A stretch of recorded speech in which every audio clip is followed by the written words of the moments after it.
There was a time when men wouldn't leave the house without a hat.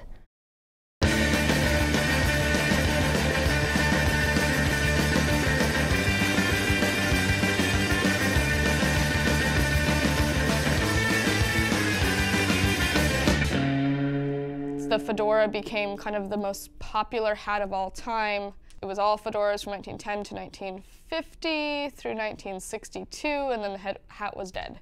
The big story is that JFK didn't wear his top hat to the inauguration ball, and that's when the hat died. There's different theories on whether or not that's accurate, but it is a part of the story. My reason that I like to think is that in the mid to late 60s and 70s, people really started rebelling against what their parents were doing. They didn't want to look like their father in the normal business attire.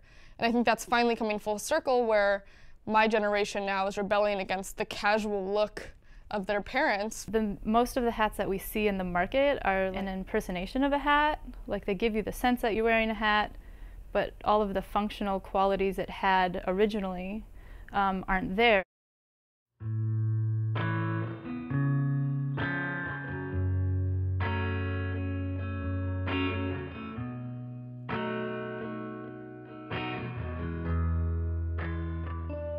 So the store was opened in 1918, and it was then called City Hat Works, opened by a man named Napoleon Marquez. He went by Paul, I believe, to Americanize himself. He did not name the hat shop after himself. In 1950, his godson, Kelly Bowlings, changed the name to Paul's Hat Works and moved it to this location now.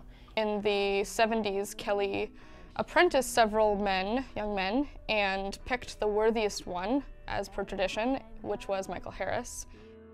And then in 2009, myself, 3 other women bought the hat shop from Michael Harris. A lot of people were interested in the shop, as you can imagine, taking the hat boxes and sending them over to London, or other hatters in the East Coast wanting the blocks. And so this place was going to be pieced out. He was looking for someone that wanted to continue the legacy of Paul's Hat Works. He told me he's been trying to sell the business for 2 years, and I told him I would buy it from him with 3 other people.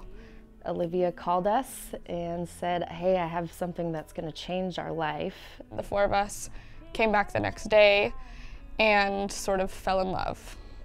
We saw an opportunity here, but also saw that no one else was going to take it. And if we didn't take it, this place was going to die. I want you to stay with me.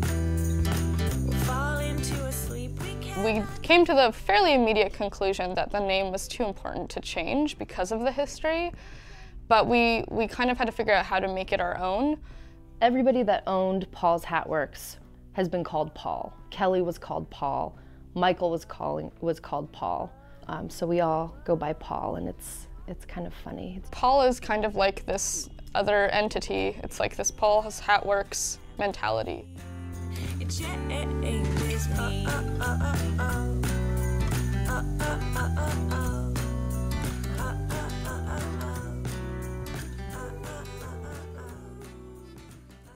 When you put the right hat on the right person, there's a harmonizing effect.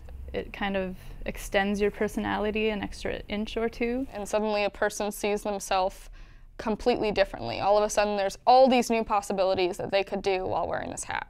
Their face will light up, they stand up taller, they'll even start dressing nicer. It also makes people consider everything else they're doing and touching and wearing. I've got this really high quality hat on my head.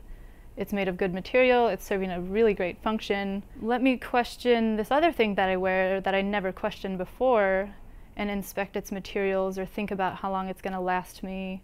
So it's pretty neat how a hat can change a person.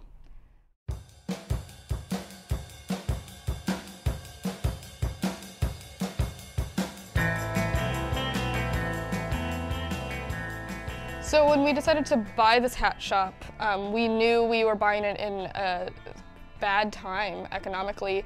We had to kind of go in it full force, so we created our motto, which is bringing the hat back. We're bringing back certain traditions that are good and certain manners and a certain amount of courteousness that people have forgotten, and the idea that dressing up is a sign of respect. So we're kind of bringing back this whole movement that is centered around the time when people used to wear hats. I think there's more of an awareness about the quality of what you're buying. Making investments in well-made, high-quality goods says a lot about your ethics and your lifestyle. People are starting to realize that it is worth it to invest on something that'll last you for 50 years than to keep buying the same $40 item and throwing it away. That's really important to the four of us here.